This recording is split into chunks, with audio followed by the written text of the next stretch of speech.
There are special days that are born with heightened anticipation, with an unmistakable excitement. For American sports fans, it's an annual tradition. It is opening day.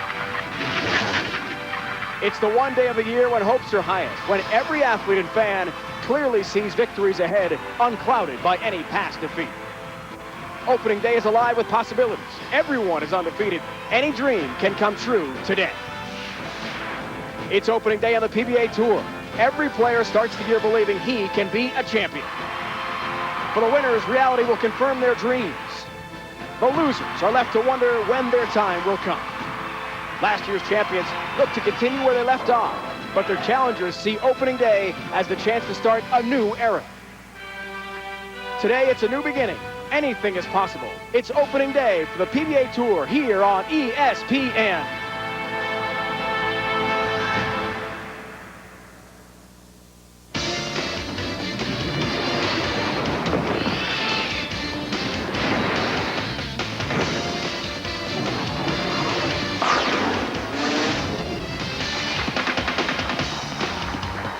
From Thunderbolt, just minutes from Omaha, Nebraska, ESPN proudly presents live coverage of the PBA Tour. It is opening day, starting the tour's 45th season. 5 bowlers remain, trying to start this year off in style with a win. Valuable tour points and big prize money are on the line. Let's meet our final 5 from the University of Nebraska. By way of Erie, Pennsylvania, make his 3rd TV appearance in search of his first career win, Mike Machuga.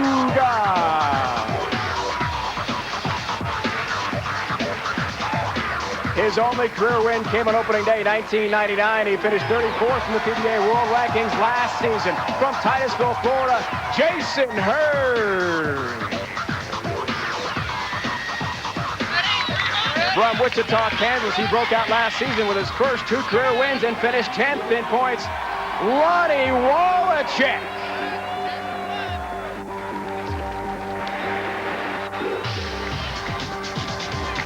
From Thousand Oaks, California, he has 4 career wins, including the 2000 U.S. Open, the flame-blowing Robert Smith.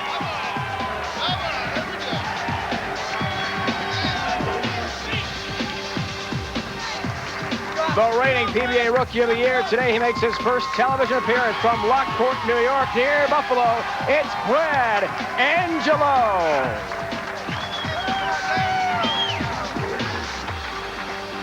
Our field of 5 is set on opening day. Hello again, everyone. Welcome to Greater Omaha, Nebraska. So glad you could join us. Opening day of the PBA Tour season on ESPN. Dave Ryan, Randy Peterson. Thoughts from Leslie Goodell in a moment. Randy, a player long time on the tour. You know about the emotions the players are experiencing today. Well, you know, this is my 23rd year on the tour, Dave, and I can't remember the last time I was this excited about the tour starting. The record crowds this week, all week long, and, you know, it's just for me and the players, it's a pure adrenaline rush of just getting back to competition.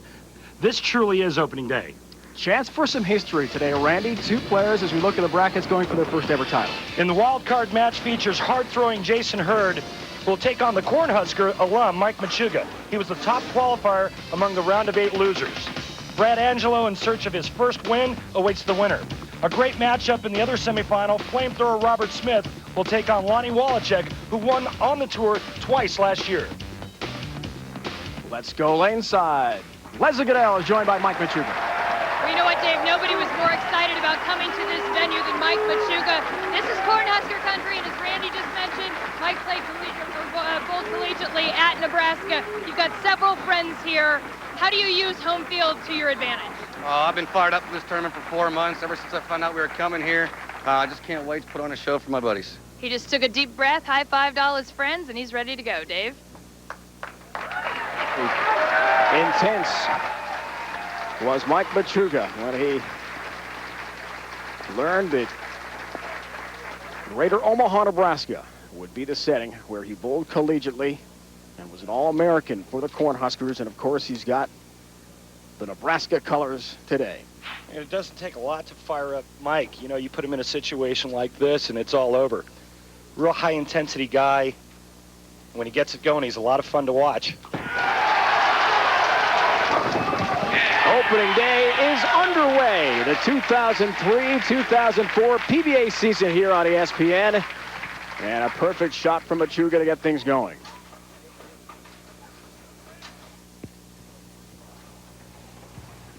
From Titusville, Florida. Another hard thrower. Jason Hurd. Not what he wanted to start things off. And something that we didn't see a whole lot of this week, when you got the ball to the edge, the ball bounced back from there. That ball got a little bit too far to the right and wiggled down the lane. Talked to Jason just a few moments ago before the start of this big show for him. Seemed very focused. Trying to pick up his spare and does. He covers well on lane 24. Our Baby Ruth real deal matchup. Randy Hurd, Machuga head-to-head in the wild card match. Yeah, two things stick out to me here, Dave, Brian. One of them is the 5-pin the game higher average for Mike Machuga, and the other thing is the real high spare percentage.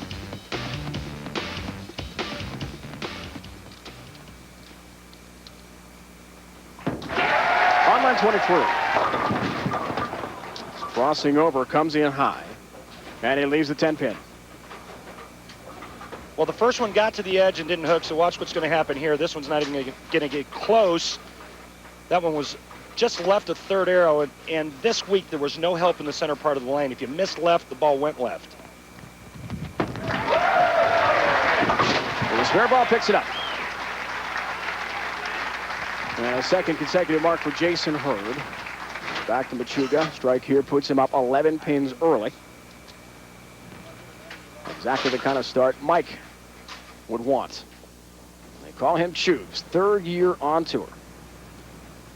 Loves to fish, loves to play golf, and worked really hard in the offseason on his game. Perfect ball. And early on, Dave Ryan, it looks like if you can go a little bit straighter, it's going to work out a lot better for you. Jason Hurd's reaction doesn't look very good, but Mike Machuga goes a little bit straighter, a little more direct, and he's got a double.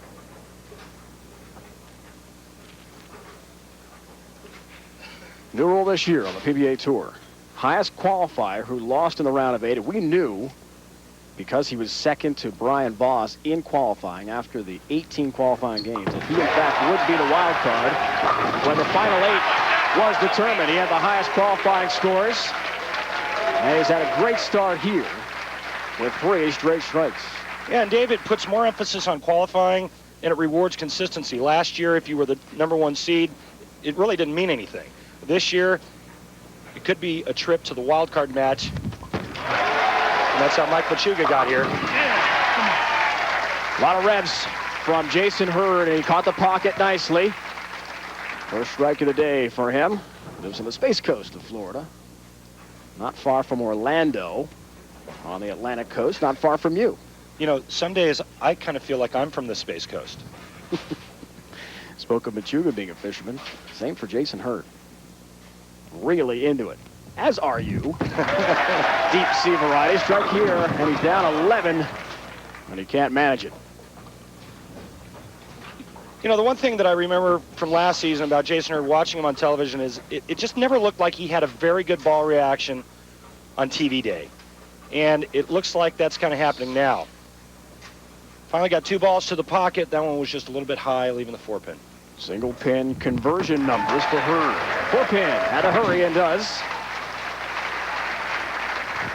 Jason is one of the few players that hooks it at spares with the exception of his 10-pins.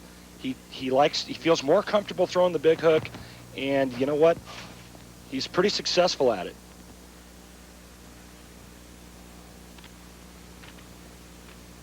Four-bagger here from Machuga gives him a 31-pin lead early. He would be in the driver's seat for sure. Let's look lane side at it. In talking with Mike this week, he really talked about the experiences and the conversations that he's had with Norm Duke and Brian Boss. The three of them, they're kind of like the three amigos. They hang out a lot. And last year, Mike Machuga just listened. This year, he applied it. Near perfect this week. Single pin conversion numbers. Trying to pick up the 4 here. Unlike Jason Hurd, using the spare ball right at it with no hook. The last couple of weeks, Machuga telling us 6 to 12 hours a day practicing.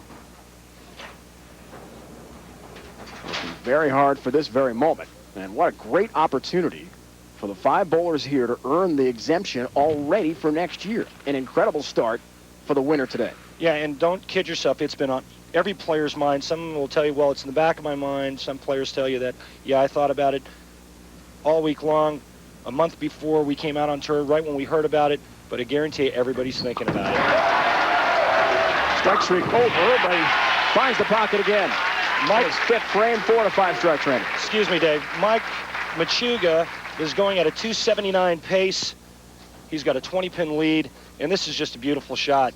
I actually crossed with Mike in the 2nd round of qualifying, and he did a lot of that. Back to Jason Hurd. Double wood. 2 in the 9. Not easy to pick up. Well, you know, again, it's that same look. He gets the ball down the lane, and instead of going left, it just wiggles. It's not finding enough friction, and I'm not sure if it's a bad ball choice or if it's just a bad shot out of his hand.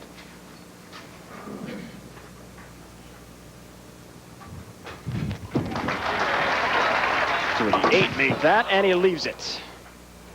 So an open frame for Hurd on lane 24. And the way Machuga has been bowling, that could be very damaging. Well, that ball just never got to the 2-8. You know, when you have this much friction, you want to get the ball to hook into the 2-8. And for Jason Hurd to not cover that spare by the ball hooking into it is very rare. That's a good one. He knew it on release. Second strike of his wild card match for Jason Hurd. Machuga has a big lead. When we return, a chance for him to take a 43-pin lead with a strike. He's struck 4 or 5 frames so far and is in control, especially after Hurd had himself the open frame. We'll see how damaging that is when we return. Opening day of the PBA Tour season from Omaha. Heartland of America Park, just about 15 minutes from where we are on Route I-80. Very close to Omaha, Nebraska, and Mike Machuga could start this wild card match with Jason Hurd. So we talked earlier, Randy, about the drama and the pressure the bowlers like yourself will be facing all year long. New rules next year, exempt field, a lot of pressure. All exempt field. You know, this week was a 128-man field. Next year, the fields will be limited to the top 64. And there are only a couple of ways for you to get there. The top 50 point getters from this year, plus any winners, will be plugged into the top 50 spots. The other 14 remaining spots will be filled through basically a Q school and other weekly exemptions. Early, we're seeing in the wild card match with Machuga and Hurd how lane pattern E is coming to effect. 35 feet, and perhaps some gutter balls we might see today as well. We saw a lot of gutter balls this week. The only player on our telecast to not throw it in the gutter, Jason Hurd. Pattern E, which means friction because it's a short pattern, you got to get the ball to the right near the channel. Last year, pattern E, if you got it there early, it ricocheted. It looked like somebody kicked the ball left. But this year it's been modified. A little bit more oil outside. We already saw Jason Hurd's ball wiggle when it got to that spot. You get it too far right, it goes right in. More on that. Check out the very latest. PBA.com. Log on for information on the PBA Tour, including live audio and video coverage of the rounds of 16 and 8 replays of the ESPN telecast every Monday as well. PBA.com. Machuga, hot start.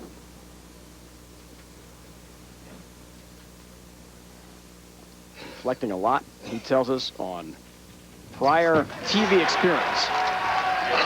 In the pocket again. When he finished second at Walter Ray Williams Jr. outside Cincinnati back in 2001. Watched a lot of that tape. Says he learned a lot as well. Look at his eyes focused on the target. The follow-through going right at his target, and watch the reaction. You know, a player knows when the ball leaves his hand whether it's going to be good or not. The only thing we can't control is pin carry, obviously. And Mike knew that was good when it left his hand. Just his third TV show. Last time, Wyoming, Michigan near Grand Rapids. The Banquet Classic last year. Leaves a 10-pin now. Lost to Tommy Baker, 223, 175. That was just about a year ago.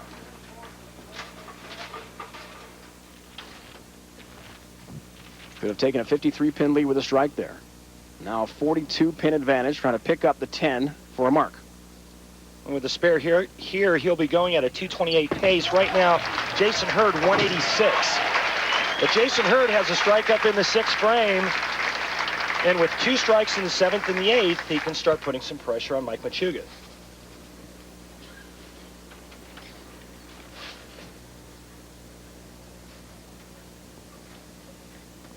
The score as it stands, wild card match. Hurd the unorthodox approach. Slightly off the pocket again, and the 2-pin stands. We saw him on Syosset, Long Island, Randy, last season. We talked a lot about that little herky-jerky step movement he takes just prior to release on the approach. Well, Jason's probably got the shortest pivot step in all of professional bowling. His 4th step is like almost a half a step. But what that does is it puts him in the late timing and helps him to create all that power. Top of the broadcast, we talked about what was on the line. Valuable tour points and, of course, prize money. $40,000 to the winner. Runner-up today gets $20,000. More important, perhaps, is that exemption, taking the pressure off yourself for next year to be one of the 64. To be able to do that on opening day, I think, would be an incredible relief. Solid 10-pin. The March to the World Championship begins today. We will end it in Ypsilanti, Michigan, on the Eastern Michigan University campus, not far from Detroit. Arena setting. Should be very exciting in March. Those are the points that lead us there. Spare ball that time for Jason Hurd. Goes straight at the 10-pin. Jason's had a great week. Knocked off the Player of the Year last season, Walter A. Williams Jr. The round of 16. They're all best of 7 now. That was a 4-1 score.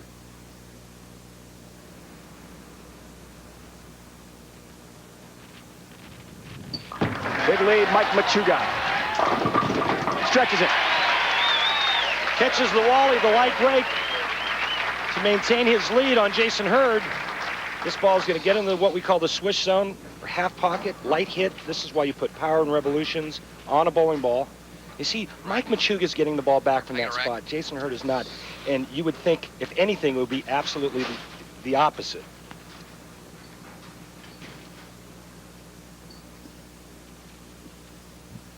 Back-to-back banquet shows. We talked about last year. It was in Grand Rapids, Michigan. Wyoming, just outside Grand Rapids. Mike Machuga with a 43-pin lead can increase it to 53 with a strike here. If he strikes out 9th and 10th, he'll shoot 258. The best Jason Hurd can do, 205. Comes in with a high. And that's okay because he just left the 4-pin. The 4-9, now you're talking about possibility of an open frame.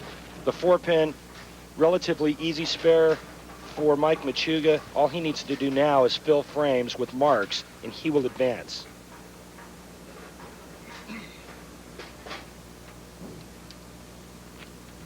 Pete Weber, Dave Osio, the role models for Mike Machuga. Growing up through the ranks, Erie, Pennsylvania.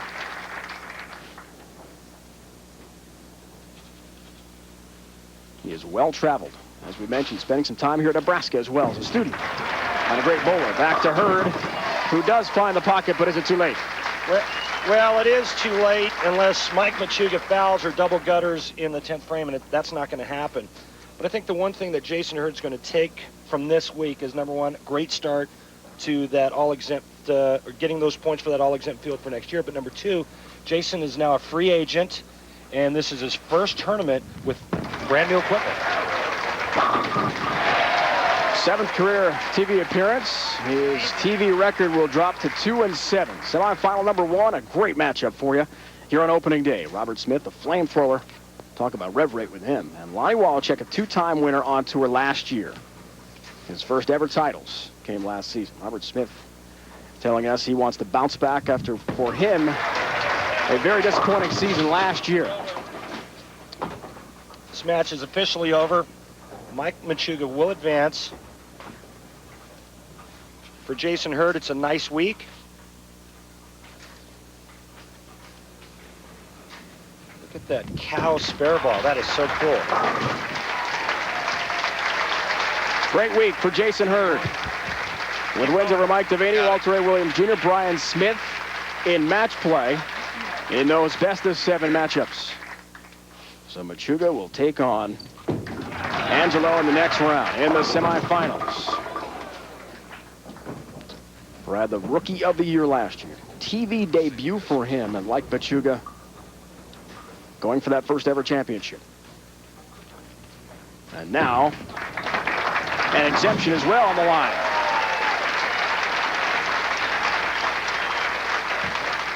Gotta feel good if you're Mike Machuga. Performing in front of a lot of friends. He's got the Nebraska colors on. We mentioned he was a Husker. Lincoln is about 50 miles from where we are here in Greater Omaha. Everyone in these parts, Randy, is a Cornhusker fan. No question about it. And a former Husker, a hometown hero, has come back to get a victory in the wild card match. Yeah, not a good place to wear an Oklahoma Sooner hat, but Mike Machuga did what he had to do. He stayed clean, he hit the pocket, and he bowled a very clean game. What a great moment for Mike Machuga. When we return, we'll tell you about some bowling at Madison Square Garden back in the 70s, and also talk about the late, great Don Johnson, who tragically left us this past summer.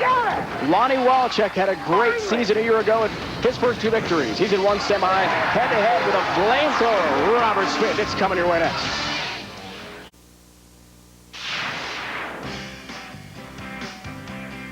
On opening day back in 1972, the BPA U.S. Open took place in New York City, Madison Square Garden, featuring 4 future PBA Hall of Famers. Earl Anthony, Johnny Petraglia, George Pappas, and Don Johnson. Legendary broadcaster Howard Cosell was on hand as well. Don Johnson qualified as a tournament leader and would defeat George Pappas for the title. The win would propel Johnson to his 2nd consecutive PBA Player of the Year award. Great memories from 1972 in the Big Apple. There's PBA champion Jimmy Johnson, Don's son. You know, the world lost Don this year when he passed away in early May. He was a 26-time titleist and a Hall of Famer. He was my coach and my friend, and we will miss him. The legend Don Johnson will be dearly missed, no question. Opening day continuing here in Greater Omaha at the Banquet Open. Leslie Goodell lane side again with Lonnie Waliczek. Dave, when it comes to the physical grind of the season, no one is more prepared for it than Lonnie Waliczek. He adheres to a very strict workout schedule, and last year you saw the results in consistency week in and week out. How do you take the physical parts of your game and apply it to something like today? Well, when I go home and even when I'm on the road, I try to treat this thing like the sport it is. Do a lot of balance work, a lot of core work, a lot of stuff that's really specific to the demands of our sport. And of course, today will be a bit demanding. Thank you, Lonnie. 32-year-old Lonnie Waliczek from Wichita. In addition to the physical training that he and Leslie talked about, Randy, a moment ago, also into mental focus. That's a big part of his game. Have you worked with a sports psychologist on mental training? A little bit, but not as much as Lonnie has. Lonnie's really gotten in touch with the mental and physical aspects. He got his body in bowling shape. I mean, there's certain muscles that you use in our sport that you don't use in other sports, and that's what him and his trainer have really isolated. And not only that, but, you know, he started feeling physically better, and mentally that helped him to get better. Comes in a bit high. This first ball of this opening day. You remember the nerves of your first ball, I'm sure. First show of the year. What's it like? Well, trying to get those first 2 balls out of the way, or those first 2 frames out of the way without hurting yourself was the biggest thing. But after that, you get your feet underneath you, you get really focused in as to what you're trying to do, and then the nerves just kind of go away. Picks up a nice spin. And that, my friend, the 3-6-9-10 is probably, without question, the hardest non-split spare conversion on our tour. Why is that? Because the lane conditions are so difficult. Getting the ball to the right to get it to hook back into that. If you get it too far right, it falls in the channel. A little bit too far to the left, you miss it, or you chop it to the left side. We are on pattern E. A short 35-foot pattern we talked about. More on that. Log on, PBA.com. Here's Robert Smith. Rev rate. Does he ever crank it down the lane? Leaves a 10-pin. He throws as fast as anyone on the PBA Tour. You know, we'll see Robert in the Dexter piece that we're going to do. But, you know, when you think of Robert Smith, you think of a lot of power, a lot of ball speed. His nickname, Maximum Bob, and it really kind of tells you exactly what this guy's game is all about. Folks, you're not watching this at sped-up tape speed. That is actually how Robert Smith lets it go. The Baby Ruth real deal. The matchup between Waliczek and Robert Smith, Randy. And here's the most intriguing thing right here. A guy with all that power and all that striking ability, he's got the lowest average of our 5 players today. Can throw a ball 34 miles an hour. He's been clocked that fast. As many as 27 revs per shot. Extraordinary rev rate for Robert Smith. Hustles back into the pocket. And 10 more down to the pit for Smith. You know, Robert can actually take a multicolor ball and make it become one color down the lane. Take a look at this. It gets to revving so hard that the colors actually blend. But you know, if you register, or if you do the math with his 27 revolutions down the lane in 60 feet, it comes out to about a 520 rev rate. 520 RPM. Brooklyn strike. Lonnie Waliczek crossing over the head pin. He'll take that break as the 5 is late to go down. We're coming here from the Banquet Open. Opening day. PBA Tour season here on ESPN. Semifinal between Waliczek and Smith. Mike Machuga already has advanced. He'll take on Brad Angelo, Rookie of the Year from last season. Dave Line, Randy Peterson, Leslie Goodell, Laneside. Our entire crew so glad and proud to begin this new PBA season. The intensity and excitement of opening day felt with the players and the fans who came in early in Greater Omaha. Get a good seat. A little high. Take it. Yeah, it was high flush, and the reason why it's high flush is because the ball stops to travel in a direction once it grabs friction. And watch, this ball is going to go to the right. The lawn has got some kind of hand. You see the ball start to go left, and then it stops right as it gets to the 1-3. What that means is the ball is actually losing energy, and it stops traveling in direction of rotation. Saw Lonnie taking some notes. Exactly what the ball reaction is, what his results were on each lane as things developed. Back to Smith. Another. And just beautiful to watch. And one of the things that Robert Smith worked on during the break was trying to get the ball out of his hand cleaner and sooner. These pins have absolutely no chance against a 16-pound ball hitting them that hard. Robert Smith's working on getting the ball out of his hand faster so that the ball will read the lane condition much cleaner.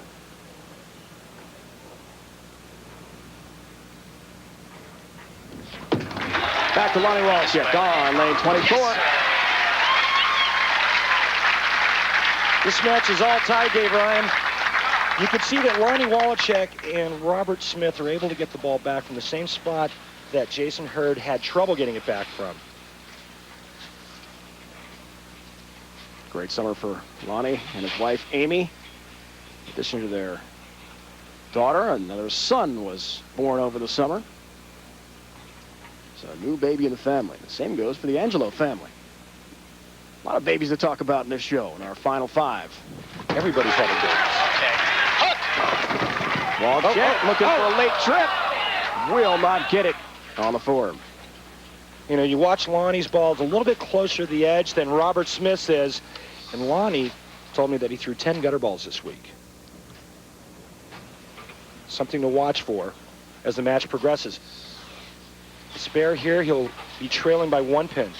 Has not missed a single pin spare. Continues the perfection.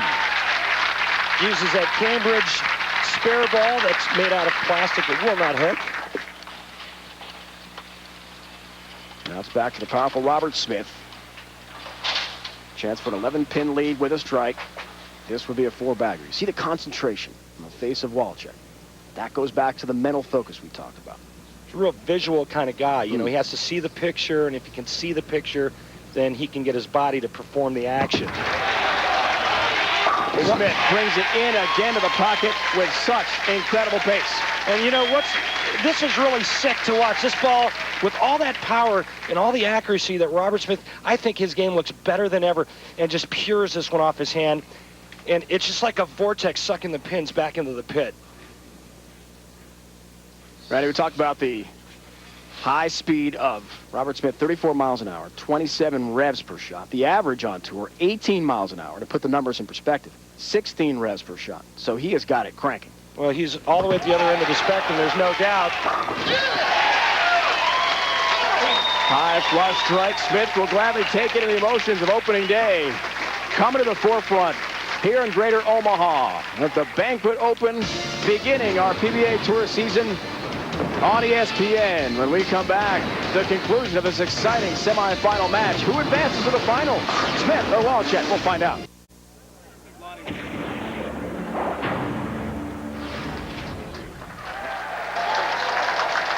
Lonnie Waliczek, Robert Smith head-to-head in one semifinal match. Smith an 11-pin lead and a 4-bagger. What a 5 strikes through the first. 5 frames for Smith. Dexter approach starring Robert Smith. Maximum Bob, one of the biggest power balls on the tour, and I'm going to show you what he does to get there. Check out this grip.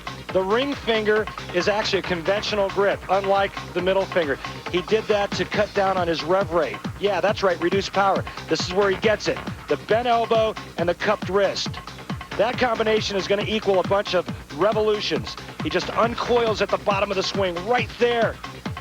It's like throwing a yo-yo off the end of his hand. You hear about your friends telling you you're dropping your shoulder? Well, look at that. Robert Smith drops his right shoulder to project the ball to the right. This week's Dexter approach on opening day on Thunder Bowl near Omaha, Nebraska. Lonnie Waliczek bowled collegiately at Wichita State. His father started the program there. His dad coached for the Vatican, who eventually went on to coach Lonnie at the collegiate level. Very strong program there. And a strong ball on lane 24 for Lonnie Waliczek. There's Amy.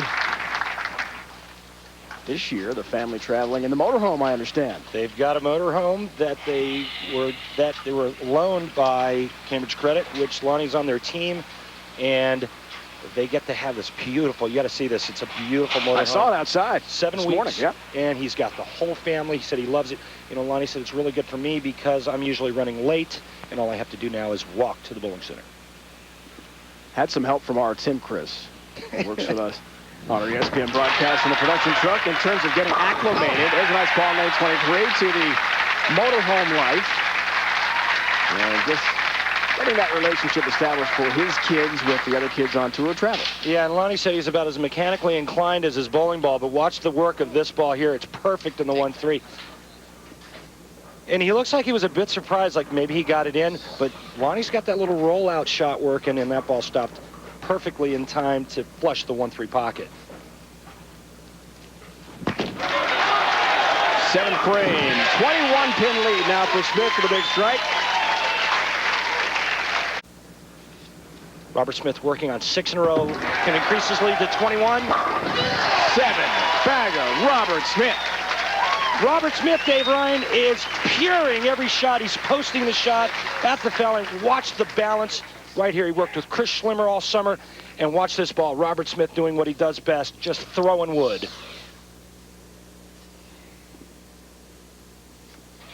Waliczek, the 2-time All-American at Wichita State. 91 and 92. Talked about his father, Paul, who helped start that shocker bowling program. Came in high there, and the 9 is up. Nice break, tripping the 4 out and only leaving the 9. Unfortunately, Lonnie really needed a strike there. Robert Smith's going at a 290 pace. The only frame he's missed in is the first. He's got 7 consecutive strikes. If Lonnie would have struck out, he would have shot 269. Right now, with a spare here, the best Lonnie can shoot, 248. So a chance to come close for Smith to a 300 game. Lonnie had one of those in the round of 16 victory over Steve Hoskins, where in the first game he won 300 to 217 over Steve. But he's not been as pure as Smith has been in this semifinal matchup.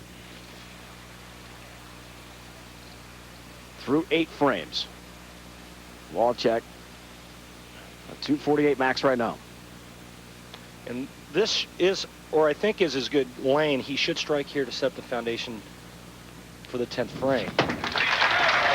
Whoa! We talked about pattern E and all the gutter balls this week, Randy. 10 for Waliczek leading up to the TV show, and he, at a critical time, finds the channel. It looks like he just missed it a pinch off of his hand, and when you do that on this pattern this year, going right, it goes in. You could hear a pin drop in this place right now. And this match is pretty much history because of that shot there. How in the world do you rebound mentally? And we talked about how much focus he's into after a shot like that. Had to step back.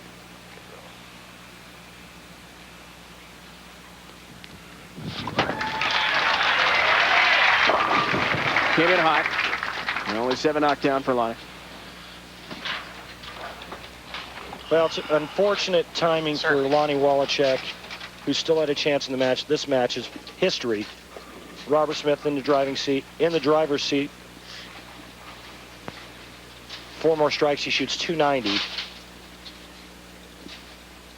Best Lonnie Waliczek can do is 215. And here comes Maximum Bob. 8-bagger. Is he ever hot? Robert Smith is en route to the finals. They take on the winner of this one, Brad Angelo, last year's Rookie of the Year, and Machuga. Neither have won a PBA title. Something's got to give. You know, Robert Smith's a really nice guy, and I think the biggest thing is he's just so much fun to watch. You know, the crowd loves watching that big hook ball and all that power, and him just throwing pins all over the place. Robert Smith has made some history with how hard he throws the ball. Coming up in a few moments on our broadcast, we'll talk about more history of Walter Ray Williams Jr., who did not make our TV show. But what a season he had last year. Record-setting in so many categories. He lost to Jason Hurd in this event in Greater Omaha. We are fast-tracking here to get to the end of the match since it is mathematically over. Smith has taken this semi. And a good week wraps up for Lonnie Waliczek. Tough to beat. Nice So new Robert Smith got a new look with a haircut, lost about 15 pounds, put on some muscle. Yeah, what's up? Says he really was intense in the off-season, getting himself in perfect bowling shape.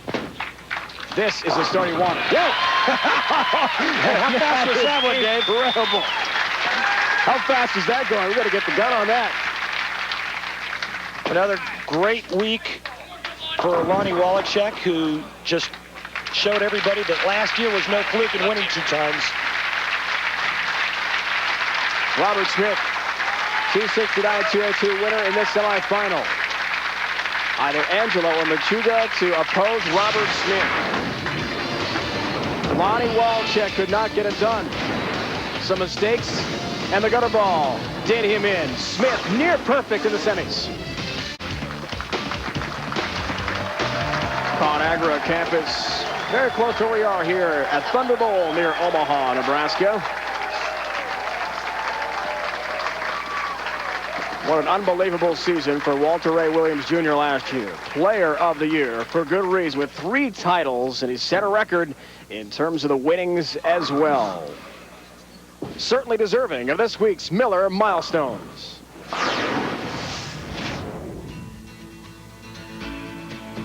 Walter Ray Williams Jr. He's your winner for a 4th time in his incredible career is a major champion. Talk about a milestone. Last season, every time Walter Ray Williams Jr. turned around, he found himself running into a championship match. Not only did he have the best year in his career, but it was the best season in the PBA's history. He won his record-tying 6th Player of the Year award. He became the first to pass the $3 million mark in career earnings. He has the most TV appearances with an incredible 141 and claimed his 5th career major victory, winning last year's World Championship in Michigan. Many bowling fans say Walter Ray is the best of all time, even better than the great Earl Anthony.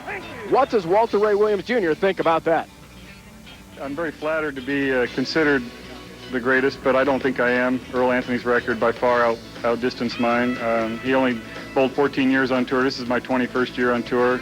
I'm very, very, very happy with what I've done over the years, but I'll take 2nd or 3rd.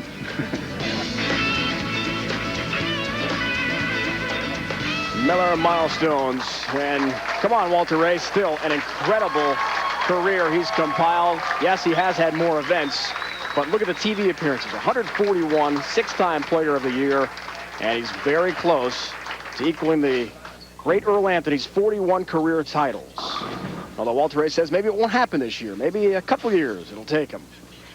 When we come back, much more exciting action from the season opener. It's opening day in Greater Omaha. Brad Angelo, last year's Rookie of the Year in one semifinal. He and Machuga go head-to-head when we return.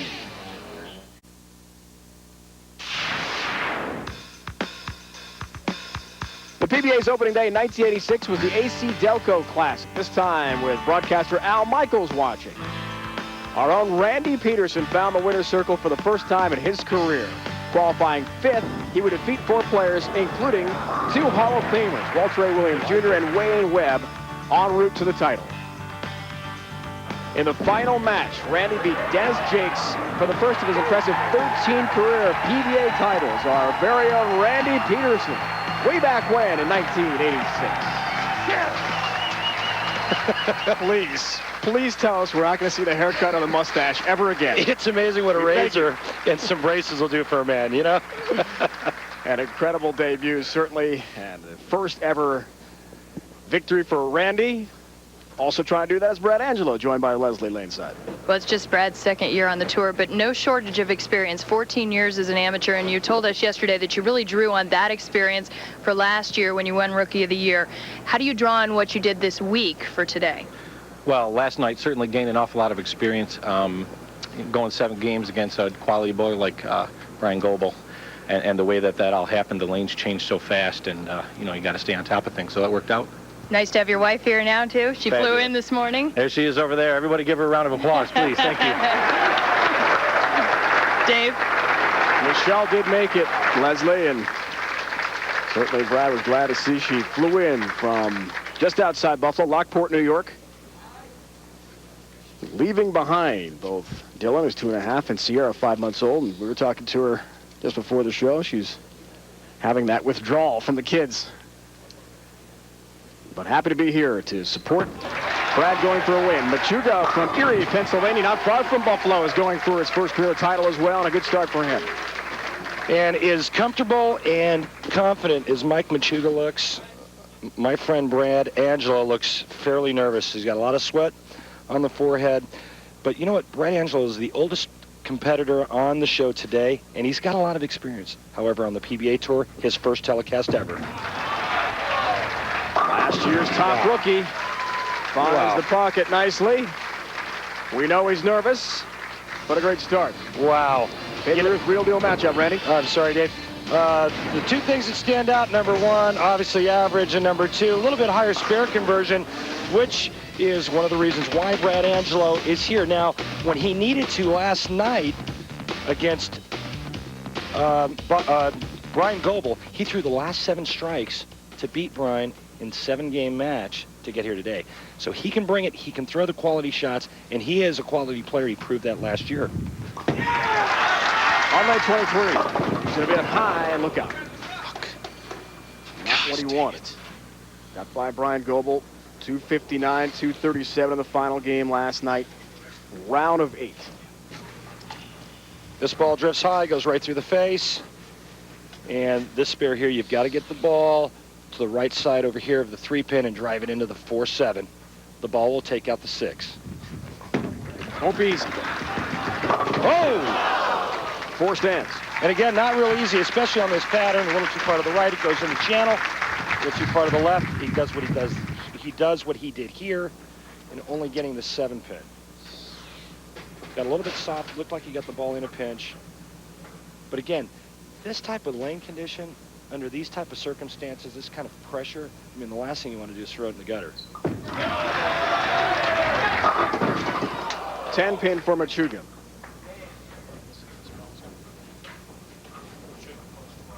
Another quality shot by Mike Machuga.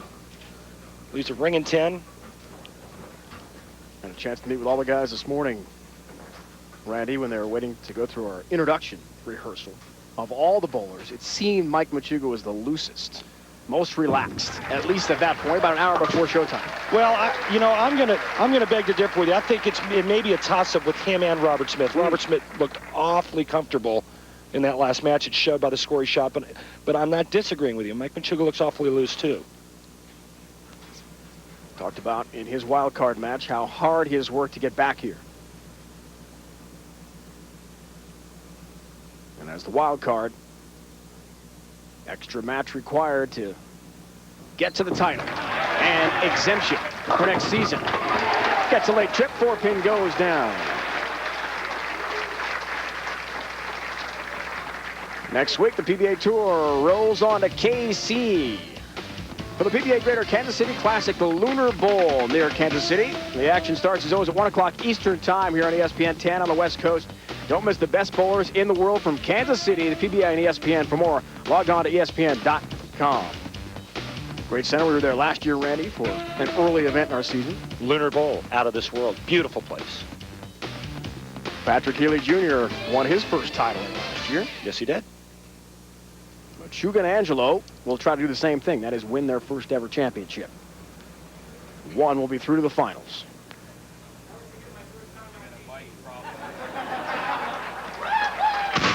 Great shot. Brad and his wife in the background. Brad having trying to stay loose. Some issues with his wireless mic. Right. And he said, you could hear him. Always remember his first ever TV show. You'd like to remember a victory. So consistent last year. 19 of 21 cashes. He'll fix that mic or actually take it off here. Well, looking at those numbers, the thing that's most impressive is not the fact that he cashed in 19 of 21 events. It's the fact that he made 18 match plays in 21 events. I mean, that is seriously dominating week in and week out, no matter what type of lane condition they put out. He hits them all. 217 average a year ago.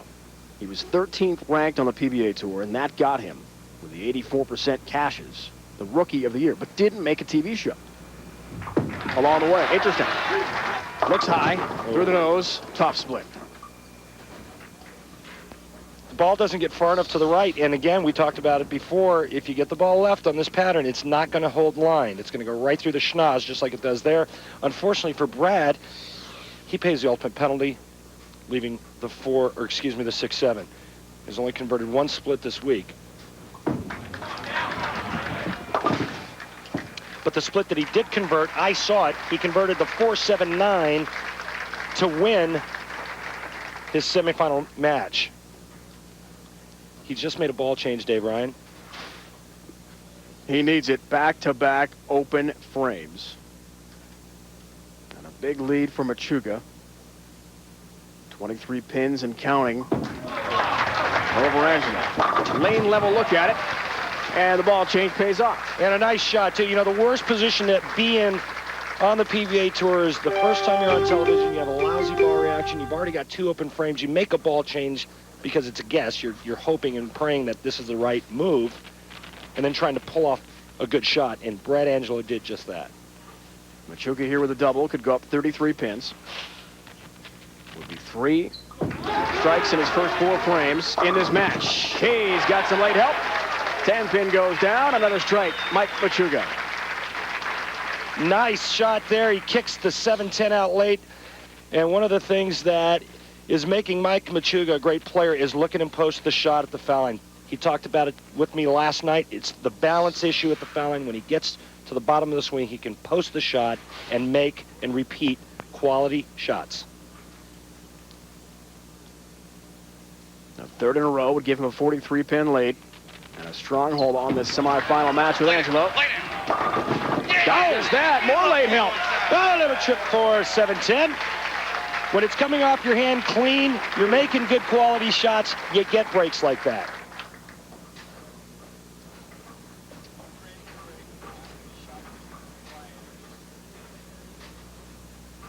Angelo, a very successful amateur bowler. Team USA member in 97 and 98. As you mentioned, 33 years old. And the elder statesman of our final 5 here today from Omaha. A little bit of a late start in terms of excelling on the professional level. Speaking of pros, Dick and Brenda Stevens, Thunderbolt co-managers, have done an incredible job with our bowlers and our TV crew all week long. Our special thanks go out to them and their entire staff. They have Ryan Randy Peterson, Leslie Goodell Laneside. It is opening day on the PBA Tour here on ESPN. And it's been exciting so far. Plenty of outstanding storylines for us to follow. The winner earns tour exemption for next year. New formats and new pressures for the bowlers, and it's all on their minds without question. They've told us as Angelo leads the 10-pin. Yeah, with a strike there, he could have cut the lead to 23. Gets the bad break, leaving the ring in 10. He made the right choice, switched to the right ball, and made 3 quality shots. Only has a double to show for it. On lane 23, a 10-pin pickup there for Brad Angelo. We'll show you our days in on the road coming up and the exciting events you can tune into and attend if you're in the area as the PBA Tour gets underway. Here on ESPN, we'll follow it all the way in the march to the World Championship.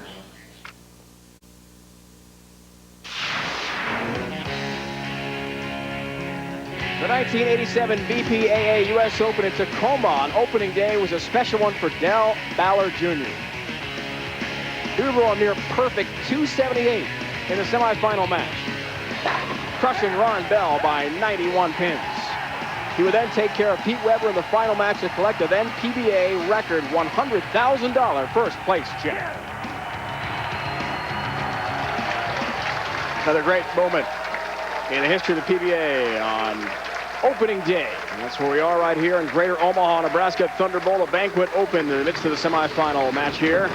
On the road, brought to you by Days Inn. PBA schedules, we talked about Blue Springs, Missouri next week. That's where we are on ESPN. And then Greater Chicagoland.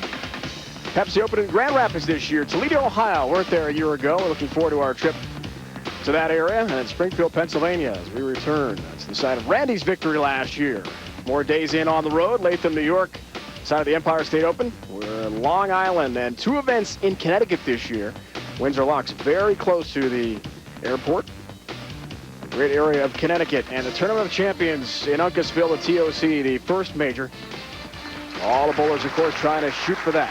Victory here puts them right in the recent winner category and qualifies them automatically in addition to the exemption for next season. So a lot on the line with an early victory. 4-bagger attempted here. Machuga is at 44 pins with it. No break this time. Well, he actually got a good break by tripping the 10 out because he could have left the 210 real easy there, Dave. But, you know, the nice part about it is Mike Machuga is keeping the ball in play. He's not going through the nose, keeping it to the right of the head pin. He's got a relatively easy spare, or I should say real easy spare, just a single pin, 2-pin. Picks it up.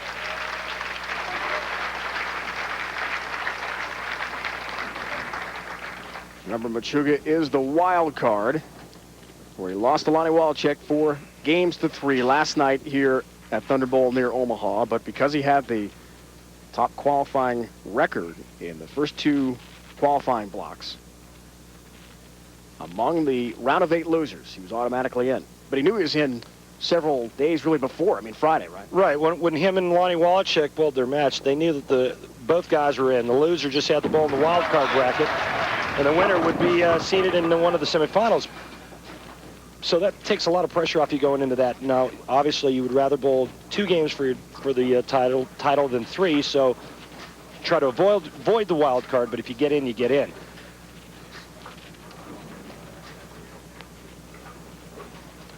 Right now, Paul Kaler, our statistician's telling me that Mike Machuga has a 32-pin lead and a possible 248 total.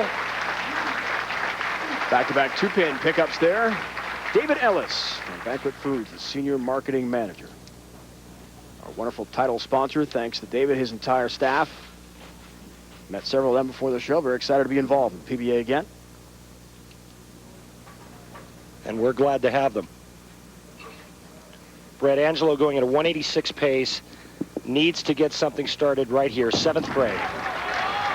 Critical time for him. That's a good start. Mike Machuga's got a big lead, Dave Ryan, but Brad Angelo can really start to factor into the equation by doing that right there. Get some strikes, get your opponent to start thinking something other than what he's thinking about. Put some heat on him. Working on a strike. A double here puts him down 22 pins.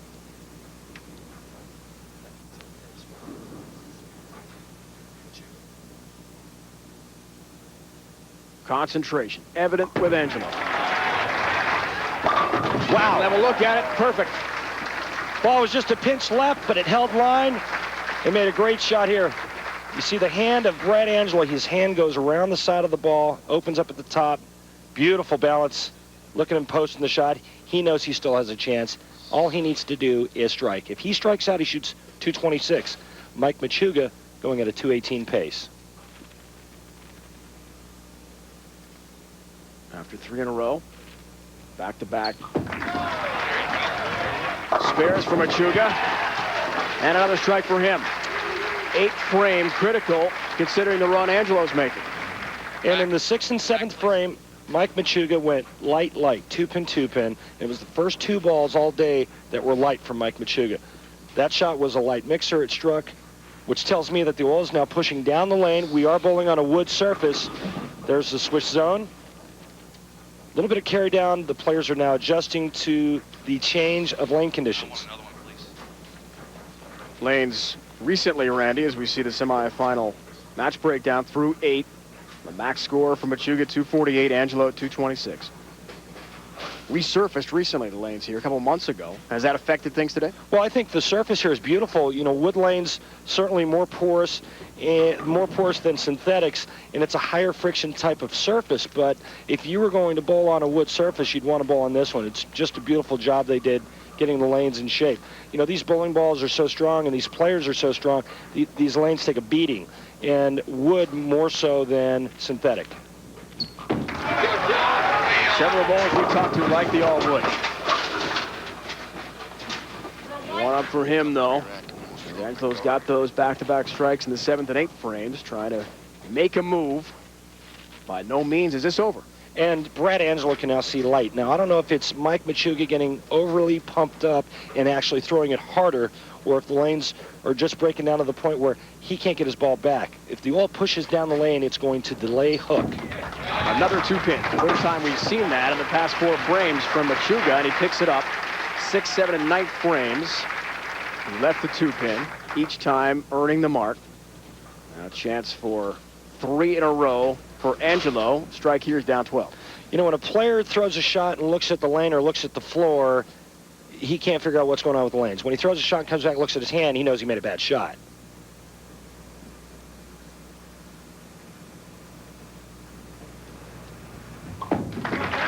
Big shot here, Angelo. Oh! 7-pin. The messenger just won't take it out. Narrowly missed. Since Brad Angelo made the ball change in the 4th frame, he's pured the last 6 shots. This just a bad break. 5-pin doesn't get over to take the 7-pin out. He's running it out because he knows that strike will put him right in the back in the match. He's denied. With a spare here and striking out in the 10th frame, he'll shoot 205. Mike Machuga would have to open in the 10th to give Brad Angelo a chance to win. First, the pressure remains on Brad to at least pick up the 7-pin. Can't leave this open. Critical ball here to keep the faint hopes alive. He marks there.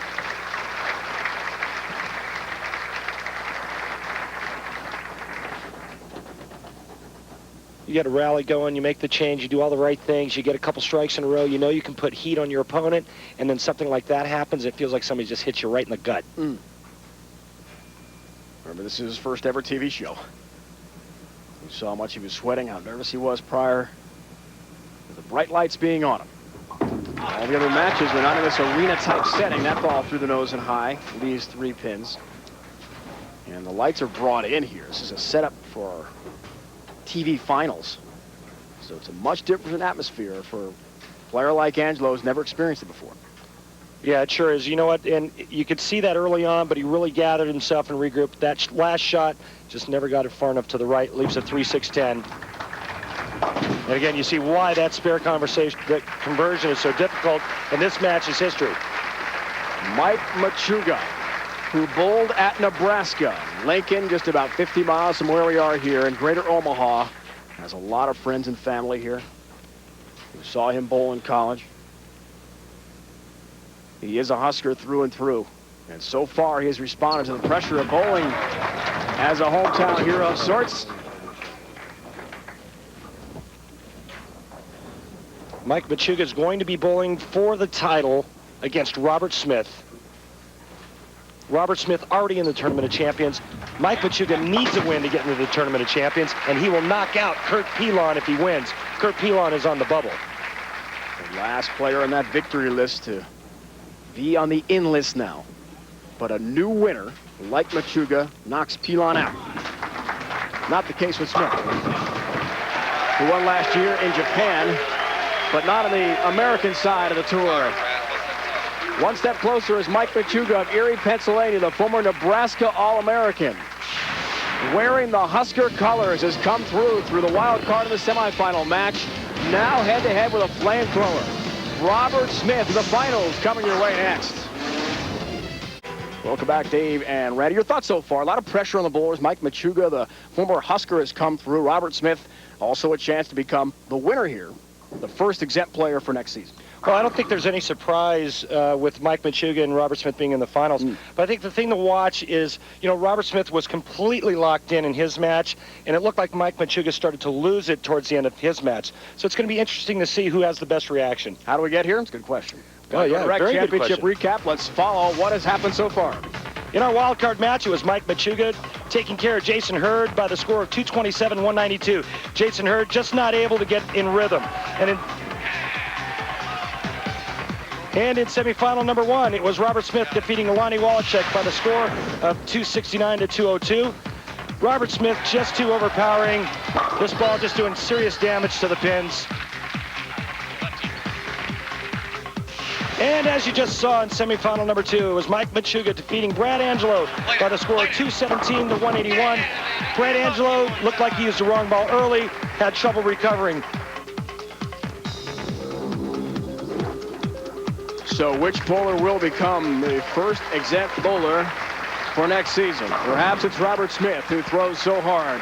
We look forward to seeing him in the finals, head-to-head with Mike Machuga, who never has won a PBA Tour title in his career. We'll find out. For the first and only time in PBA history, the 1997 season opens with a Tournament of Champions in Reno, Nevada. The championship round featured all lefties, including John the Buzzsaw Gant. Gant was known for his powerful strike ball, would knock off Parker Ball III in semifinal action before taking on and beating Mike Albee in the championship round. It would be the last of Gant's 4 titles and his sole major victory back in 1997 in Reno, Nevada. Well, two guys looking for opening day victories, and Robert Smith said yesterday that after last season there was nothing he liked about it. He was plagued by injuries, and I know you're glad to have last year behind you, and you seem to have all the confidence in the world going into today. Yeah, this year I'm definitely a lot healthier. My back's not hurting as much. And just coming in this year, just being comfortable. I mean, I'm not trying to dwell on things that haven't happened. I'm just worried about what's going on right now, and what I've got to worry about now is making sure I throw 10 good shots against Mike. Speaking of confidence, Mike Machuga, the hometown guy with lots of fans here in the stands. This is just your 3rd TV appearance, though, and you're playing like you've been here 100 times before. What's the difference? The first couple times on TV, it was just a matter of getting used to the surroundings and the lights and everything, and now it's just a matter of going about business. Well, he may have plenty of fans here, but so does Robert Smith. There's a sign over there in the stands they had that said, R. Smith, and there they go, and I'm sure they'll be showing that plenty of times during the finals. And there's the sign that Leslie talked about on the line here today. $40,000 to the champion, the runner-up at $20,000. That's the worst they can do, which is an outstanding start to this PBA season. On opening day, the march to the World Championship in Ypsilanti, Michigan. 25,000 points to the winner. Already 20,000 clinched at least today for both of our bowlers. 4 career titles for Smith, none for Machuga. Robert's been here before. As he mentioned with Leslie, not happy with last season at all. He's happy with that shot to begin this match. Well, get your can opener out. Just open up the pocket, because that's what Robert Smith just did with that ball. But, you know, the other thing is not only winning the title and the money and all that stuff's great. But the big thing in my mind, and I think in all the players' mind, is the winner today will be the first exempt player for the 2004-2005 season. First shot, final match. Machuga comes a little bit high there on the 4-pin wiggles, but stays up.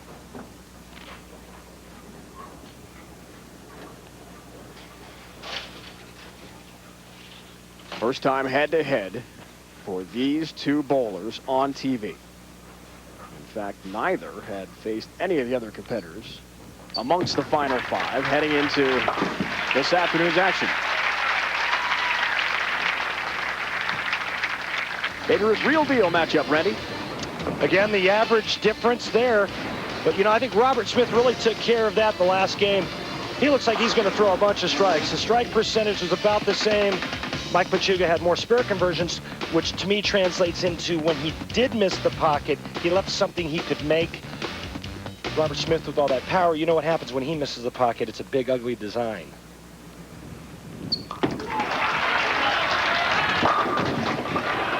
Pretty solid 10-pin shot there from Machuga, who's waiting for that very slow late messenger, hoping perhaps the 10 would fall. Did not.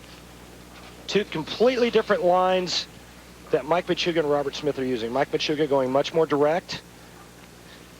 As you see, the flat 10, that's where the 6 goes around the 10 and kind of lays in the channel or the gutter, whichever one you like.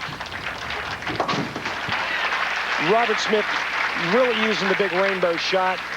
You're going to see that in this next shot.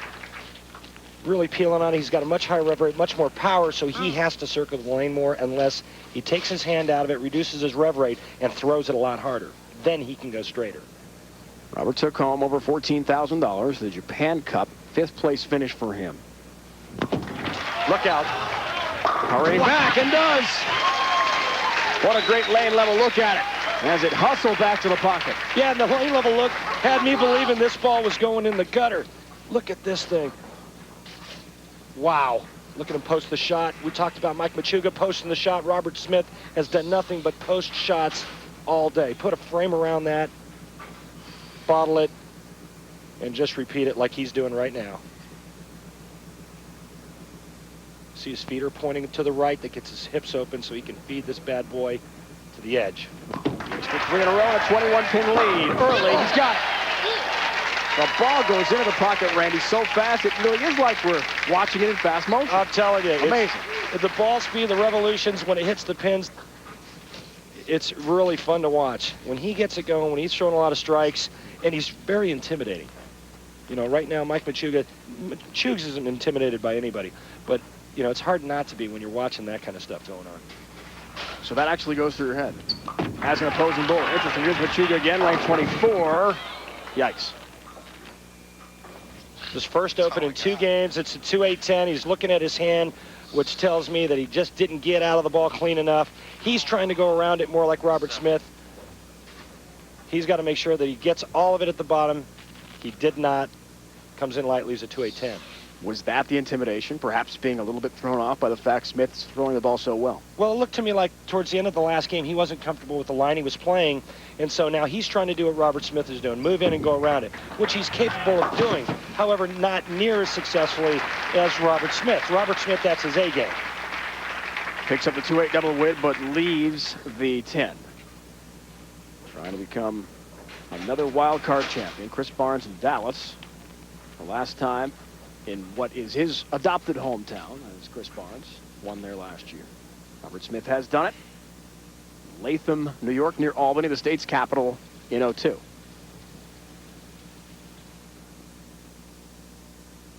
Another call. Chugs down 35 pins. Trying to avoid a heap of trouble here. 10 pin. And that was a quality shot. You could see what Mike's trying to do. He's trying to get his hand to rotate around the side of the ball so he can open up the lane a little bit more. I crossed with him the second round of qualifying. He went straight to start. As the lanes broke down, he moved in with his feet or left with his feet. moved his target to the right, and really opened up the lane, changing his hand position, so he can do it all. Problem is right now what he's doing isn't working.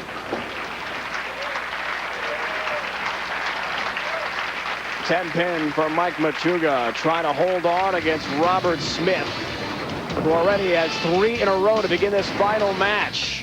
Looking to earn exemption for next year. Continue his excellence when we return. Opening day of the PBA Tour season here on ESPN. Our live coverage continuing from Banquet Open, the Thunder Bowl near Omaha, Nebraska. Robert Smith and Machuga. Smith with 3 straight strikes has an advantage on Machuga in our championship match. Dave Ryan, Randy Peterson, Leslie Goodell, and our entire crew. 2003 WPBA Classic Tour Women's Pro Billiards coming up next on ESPN. As soon as we finish business live from Greater Omaha. With a 4-bagger. A 45-pin lead, potentially for Robert Smith.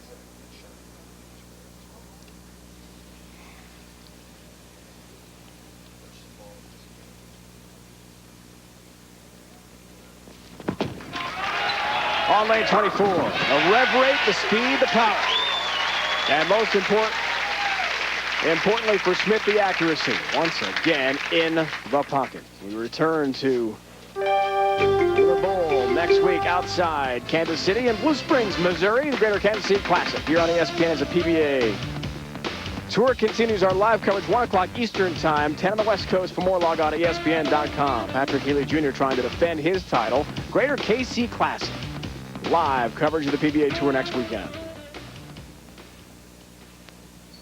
But here and now on the mind of Robert Smith.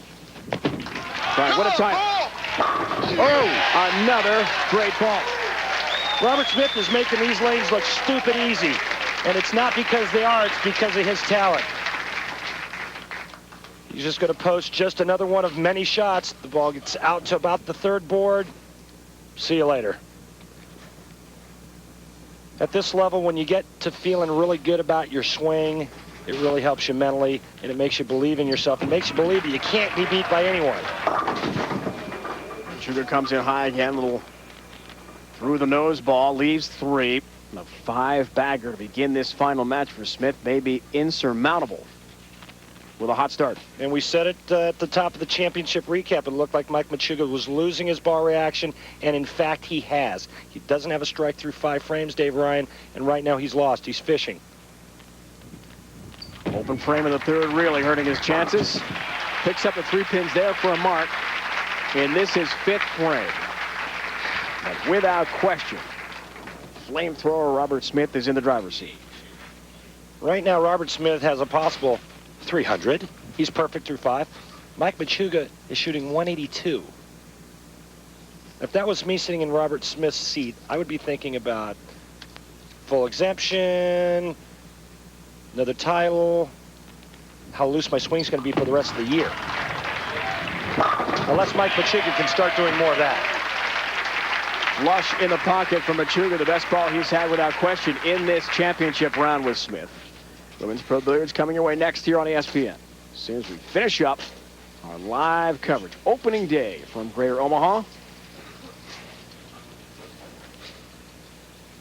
Thunder Bowl has seen some thunder from the right arm of Robert Smith all day long. He has been outstanding, looking for a 6-bagger, trying to continue perfection. 10-pin, oh, is solid. And it's just amazing that 1 pin can stand when that ball's just crowbarring into the pocket. Jessica's here rooting on her boyfriend. Watch how fast the 6-pin goes around the 10. That was slow-mo, and that looked like real speed. All right. Oh, no. Misses the 10-pin there. Speed any faster. Last night... Open frame. Excuse me, Dave. Last night, in his match against Doug Kent, he missed 2 single-pin spares that actually cost him games. He went to 7 games with Doug Kent before finally beating him. But it did cost him 2 wins. Machuga does have a strike. However, he still has a commanding 45-pin lead. Just put that behind you and get back to doing what you do best. After 5 straight strikes to begin this final match on lane 23. He's got another. That ball just split the 8 and the 9 in half. God forbid. God, your spare game's been crap lately. Well, yeah, his spare game has, but when he's throwing as many strikes as he has, he doesn't really need to shoot a whole lot of spares. So he's upset about the open frame in the 6th. He's got a big lead now. 45 pins. Machuga can cut it to 35 with a strike here in the 7th. He'll need a lot of that, Randy. An incredible rally in this final match. Looking for his first ever title. Chance at a Brooklyn strike, crossing over the head pin and leaves the 6-10. Mike Machuga moves in front of the ball return to get more angle through the front part of the lane. Still doesn't get the ball to the pocket. And what a lonely place it is for Mike Machuga being where he's at now.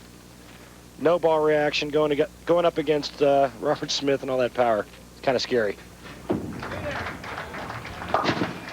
Picks up a 6-10. Not happy, certainly, with his effort in this final match. He's bowled so well to get here.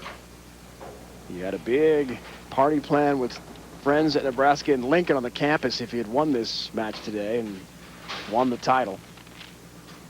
Still has got a lot to celebrate him. I mean, it's just so tough to win out here. Not only do you have to be good, but you have to catch breaks. I mean, you have to be very fortunate. And then all you have to do after that is just beat the greatest bowlers in the world, period.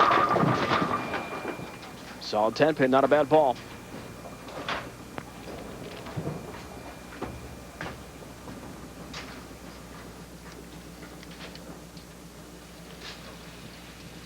Despite the open frame in the 6, Smith's still in great shape.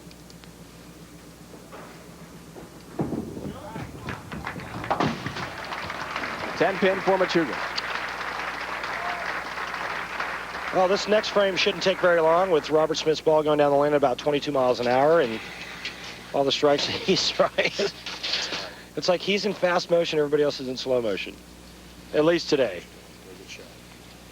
He is clearly en route to his 5th career championship after wins over Michael Haugen Jr., Pete Weber, and Doug Kent in match play here in Omaha. Best of 7, rounds of 32, 16, and 8. That's the reason. The pin came flying out of the pin. It's in front of the sweep. The fans on the sidelines. The fans on the sidelines are wearing safety helmets. But take a look at the pins. Watch what this ball does to them. What a great reaction. 56-pin lead now. Clearly in cruise control. Hopes for 3 straight strikes and a 66-pin lead with it. Worked very hard in the offseason. Talked about the new look. Leslie, in her conversation with Robert, spoke about his health. That came in a little bit high. The back feels much better. Hurt himself weightlifting last year. This is a healthy Robert Smith. If this is the person we're going to see, Randy, on tour this year, win for a treat. You're right, Dave, and he's healthy mentally as well. I mean, he feels much better about what he's doing. Worked with Chris Schlimmer in the offseason to get his game right, and when he got his game right, he got his head right. Oh, much easier. And that is it. Robert Smith has taken opening day by storm. He has wrapped up the PBA Banquet Open in Greater Omaha and already has become exempt for next year. He'll win that trophy. Women's Pro Billiards coming your way next year on ESPN. And as soon as we wrap up our live coverage of our championship match,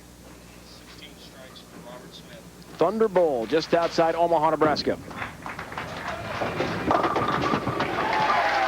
That's a trip on the 7-pin late. Still a good experience for Mike Machuga. He talked with Leslie, Randy, just before the match about how he's learned so much from his prior TV experiences. Some more learning today for him? Absolutely. You know, he's bowled in the title match twice in the 3 shows that he's made. Shoot the 10-pin all day. But he's learned a lot. He's applying it. And he, I think, is getting better mentally. He's matured out here on the tour. I think that's what's making him better. We're going to fast track the end of the match since it has been clinched by Smith. We saw another strike from him. Machuga leaves 3. And already exempt for next season. So a load off of his shoulders without question. That's big. Pressure has been eased now for the entire year. What does that mean? Big. The rest of the year is freewheeling. He's got money in the bank. He's got a full tour exemption for next year. He's freewheeling the rest of the year. Of the 22 frames for Robert Smith, he has 18 strikes today, Randy. It has been an outstanding effort for both he and Mike Machuga, the former Husker, who bowled collegiately in Lincoln at the University of Nebraska. Had lots of friends in the stands watching, rooting him on for his first ever title. He'll fall short after winning the wild card match over Hurd, the semifinal as well. Robert Smith just too much. You said it a few moments ago. Smith was the most relaxed before we started our day, and he comes through all the way with a victory over Machuga. 244, 187. Robert Smith exempt for next season already. Powerful effort, dominant. What a day, opening day for Robert Smith at Thunderbowl in Omaha. He takes it by storm and joined now by Leslie Goodell. Well, not only his 5th career tour win, but Robert, you've secured your exempt status for next season. What's it like to put this on your resume? Oh, I didn't even realize that. Well, I tell you what, it's a great thing. I mean, I absolutely, it's nice to know that I'll be around next year for sure, and it's a great start. Definitely gives me a lot of confidence going into the rest of this year, and hopefully I can keep this roll going. Well, he said to the crowd just a few minutes ago, being a California resident, now he can run for governor. Dave? I don't think Arnold's in trouble, Leslie. He just got the office after all. What a day for Robert Smith. Let's check in now with the Uniroyal Tire Rock and Roll, Randy, for today. Here's the biggest shot of the day for Robert Smith. It's the first ball of the title match, and this ball is going to just can open the pocket. He used that to rock and roll his way to the title, Dave. Shreds the rack. That was a common sight all day long in Greater Omaha for Robert Smith as he takes the title opening day of this PBA Tour season. Congratulations going out to him, our winner here at Thunderbowl. What has been an exciting afternoon of bowling. Be sure to join us again next Sunday, 1 o'clock Eastern Time. PBA Greater KC Classic from Lunar Bowl in Blue Springs, Missouri.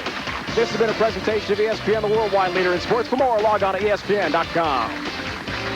Billiards is next on ESPN. Now for the entire crew, my partner Randy Peterson and Leslie Goodell Laneside. It's Dave Ryan saying so long. A big day for Robert Smith.